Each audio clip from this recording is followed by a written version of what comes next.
So like I have a lot of videos I generally do want to do because I'm just now catching up with so many videos from so many shows from Japan. I do have a whole thing on Invincible I want to talk about, but I really want to talk about the show in particular because I just love the opening so much. Gals can't be kind to an otaku. Let's talk about it.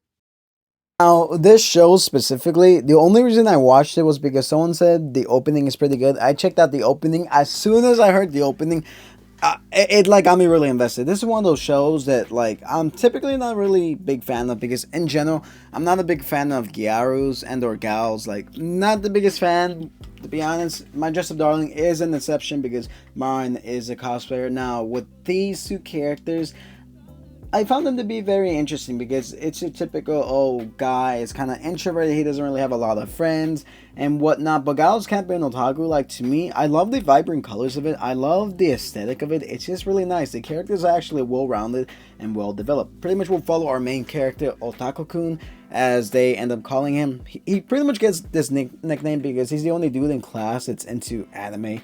He's really obsessed with it, specifically with a series called Glittermon, which I guess is kind of like Pokemon in a way. No one else really cares about it. It's more of a series aimed for like girls and whatnot. But apparently, these two gals, the most popular gals in class, they're somewhat interested in it, and they tease them for it, and they start to take an interest in Otaku-kun. And it's really cool because you get to see the development so far between both of them.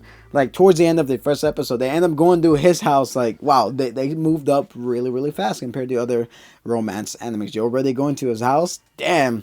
But no, it's just pretty cool. You're seeing the development between both of them. Like you have interaction between Kei and Kotoko, or I believe that's how you say her name. Kei is pretty much the main one who interacts with Otaku, and like she pretty much like denies being obsessed with Glittermon. She claims it's her sister's obsession, but in reality, she's a little bit too embarrassed because she's a really popular girl, and they ultimately form a bond. They start to get a little bit closer, and then you have Kotoko, who is there. She's invested in Glittermon too, but not as much.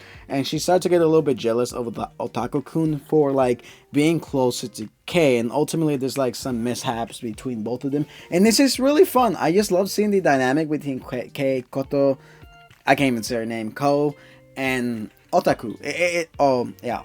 Otaku. It's just really cool. You're seeing their dynamic. You're seeing the vibrant like fiascos that goes on between the three of them. You can tell they're ultimately getting along to be like good friends. At first, they started off really distant from one another, but so far we're like 2 episodes in, and they've gone very close, very accustomed to each other. Now, to me, this is a show I highly recommend you guys watch this season because it is fun. It's very vibrant. If you want something cool, it's not necessarily different to other romance animes. It's just very fun. It's just very enlightening. It's just very cool. I like the aesthetic of it. I love like how it's pretty much loner boy, but in this case, he meets two girls who are also into the same thing as him, and they form like a cool dynamic between them. And like everyone else, it doesn't really focus too much on other characters. It just focuses on the three of them, on their friendship. It's cool. It's one of those animes I do recommend watch this season because this season is stacked with a lot of good romance anime, and this is one of them I highly recommend you guys watch, especially the opening. I believe the opening is performed by G-Idol. It's such a banger of a song that I really can't recommend like anything else. Highly recommend go watch the show because like it's really good. I like it so far. Like I said, I'm not the biggest fan of gyros and or gals, but I'm really liking the vibe of the show. The characters are really well done. They're really well written. You can empathize with them, and it's just good overall. But that's just my thoughts on the series. Go watch it. It's really good, and yeah, peace.